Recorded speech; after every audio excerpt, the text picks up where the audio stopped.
আসসালামু আলাইকুম গাইজ। আজি এটা বিশেষ কাৰণত আপোনালোকৰ সন্মুখত মেইন কথাটো হ'ল আচলতে পল্ট্ৰি মুৰ্গীৰ মাথাটো ফুলে কিহৰ পৰা ফুলে মই এইটোৰ বিষয়ে আজিলৈকে বুজিব নোৱাৰিলোঁ। মাল উঠাৰ সময় হৈ গৈছে, পিছফালে আপোনালোকে দেখা পাই আছে, কিন্তু হঠাতে মূৰটো ফুলি গ'ল। কিয় ফুলি গ'ল? কেতিয়াবা ভেকচিন কৰিবলগীয়া হ'ল। আৰু এটা প্ৰব্লেম হৈছে যে মানুহক যিটো শৰীৰ আছে, শৰীৰটো ভিতৰত হাৱা হৈ গৈছে, মানে বেলুনৰ নিচিনা ফুলি গৈছে। কাৰণটো কি? তাৰপিছত আৰু চুপ মাৰি এনেকুৱা থাকে। তাৰ কাৰণটো কি? ধৰি লওক মই আপোনাক দেখাই আছোঁ, যিটো বেলুনৰ নিচিনা ফুলি গৈছে, মই আপোনাক দেখাইছোঁ। সেনেকুৱা ধৰণৰ মাল কম বেছি আছে। চাওক, আপোনালোকে দেখিবলৈ পাই আছে, একবাৰে বেলুনৰ নিচিনা। সেই চাওক, শব্দটো চাইছে, ইয়াৰ শৰীৰটো টোটেলি ফুলি গৈছে। এই চাওক, একদম বেলুন হৈছে। আচলতে এই প্ৰব্লেমটো কি? এটা ফুটা কৰি দিলে এতিয়াই হেৰি হৈ যাব, হাৱাটো নাইকিয়া হৈ যাব। মই দেখাই আছোঁ, হাৱাটো এতিয়া নাইকিয়া কৰি দিম।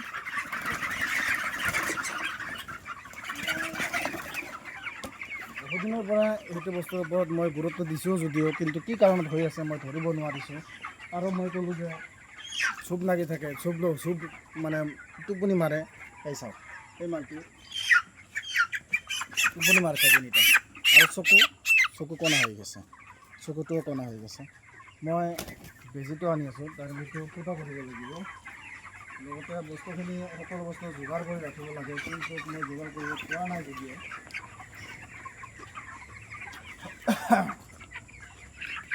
বিশেষ প্ৰব্লেম। আৰু এইফালেতো লেম্পটোতো আছেই। এনেকুৱা যিবিলাক মাথা ফুলিছে, কিছুমান লেম্প হৈছে, চকু কণা হৈছে, এইবিলাকতো আলাদা কৰি ৰাখিছোঁৱেই মই। মালটো ক'ত গ'ল? সেইটো হয়নে? হয়, সেইটো হয় মাল বেজি।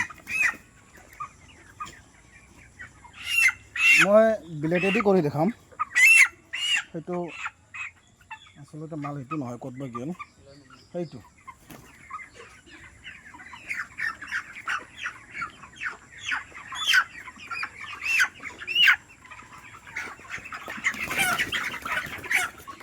সেইটো অৰিজিনেল ব্লেড, আপোনালোকে নিশ্চয় জানে। এই চাওক,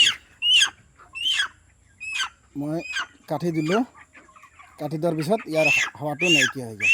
চাইছেনে?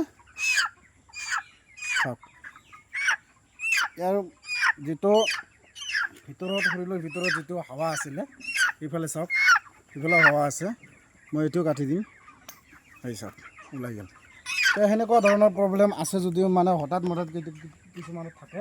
অলপ সন্মুখত আগত আৰু দেখাবলগীয়া আছে যে কিছুমান বস্তু এনেকুৱা ধৰণৰ বেমাৰ হয়, যিটো মানে মুখেদি ক'বলৈ আৰু ভাষা নাই। এইবাৰ ছিজনটো আমাৰ অৰিজিনেল একদম ৰিয়েলিটি কথা যিটো, সেইটো ক'বলৈ গ'লে এইবাৰ ছিজনত মোৰ পইচা নাহে, একেবাৰে জিৰ'ই হ'ব বুলি মই ভাবিছোঁ। কাৰণ আজিৰ দিনত আজি ধৰি লওক 32 দিন, আজি ৱেটটো মাত্ৰ 1600-1500 মান হ'ব। আৰু কষ্টিংটোতো হাই হৈছেই, কাৰণ যিহেতু 10টা 12টাকৈ মৰ্টেলিটি। আজি ৰাতিপুৱাই মই 8টা মৰ্টেলিটি অলৰেডি মাটিৰ তলত পুতিছোঁ। সেনেকুৱা ধৰণৰ আৰু বহুত প্ৰব্লেম আছে, যেনে লেট্ৰিনৰ প্ৰব্লেম, দানা খাই দানা হাগে, আৰু চকলেট হাগি থাকে। এনেকুৱা ধৰণৰ বহুত প্ৰব্লেম দেখা দিছে। আৰু যিটো CRD টো লাগিছে, CRD লগাৰ পিছত আৰু CRD মানে CRDৰো ওপৰত এনেকুৱা প্ৰব্লেমত মই পৰি গৈছোঁ এইবাৰ, আৰু ক'বলৈ মোৰ ভাষা নাই। কি কৰিব, সকলো সময়তে যে লাভেই কৰিম সেইটো কথা নহয়। এইবাৰ ছিজনটো লছে খাবলগীয়া হৈছে, কিন্তু উপায় নাই। তাৰ কাৰণে যে লছ খাইছোঁ কাৰণে যে ফাৰ্ম বাদ দিবলগীয়া হ'ব, সেইটো কোনো কথা নহয়। বাদ দিব নালাগে। এইবাৰ লছ খাইছোঁ, কি হ'ব, নেক্সটত আহিব। সেনেকুৱা ধৰণে সেইটোৱে হৈছে, বা কৃষিজীৱী কৰা যিজনে কৃষকৰ কাম কৰে বা খেতি কৰে, তেওঁ জানে ভালকৈ যে আজিৰ ডেটত লছ হৈছে যদি আগন্তুক ইয়াৰ ভাল ফলাফল আহিব। বছৰত যদি মানে এটা ফাৰ্মাৰে হয়তো 6টা 7টা ছিজন কৰিব পাৰে, তাৰ ভিতৰত 6টাৰ ভিতৰত 3টা ভাল হ'ব, 3টা মিডিয়াম হ'ব, তাৰে ভিতৰত এটা ডাইৰেক্ট জিৰ'। ধৰি লওক মোৰটো এইবাৰ জিৰ', 7টা মই পাওঁ। যিহেতু আমাৰ 37 দিনত, 37ৰ পৰা 38 দিনত লৈ যায়, অলৰেডি মালখিনি ক্লিয়াৰ হৈ যায়, ফাৰ্মত নাথাকে। মই চাফা কৰাতে মই দিনটি যায় মাত্ৰ হয়তো 3 দিনত মই ক্লিয়াৰ কৰি দিওঁ, 3 দিনতো যায় বা 4 দিনতো মই ক্লিয়াৰ কৰি দিওঁ। লেবাৰেদি কৰিলে লেবাৰেদি কৰোঁ আৰু নিজে কেতিয়াবা নিজে কৰিব পাৰিলে নিজেও কৰোঁ।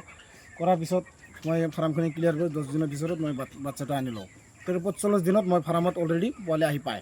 ঠিক সেনেকৈ হ'লে মই 7 ছিজন পাওঁ বছৰত। তো 7 ছিজনৰ ভিতৰত এটা ছিজন যিটো লছ থাকে সেইটো লছ হ'ল। নেক্সটতো আৰু এটা আজি প্ৰায় 2 বছৰ আগতে এবাৰ লছ খাইছিলোঁ। তো এনেকুৱা ধৰণৰ স্বাভাৱিক, এটা কাম কৰিলে লছ লাভ আছেই। তো আজিৰ ভিডিঅ'টো এইখিনিয়ে।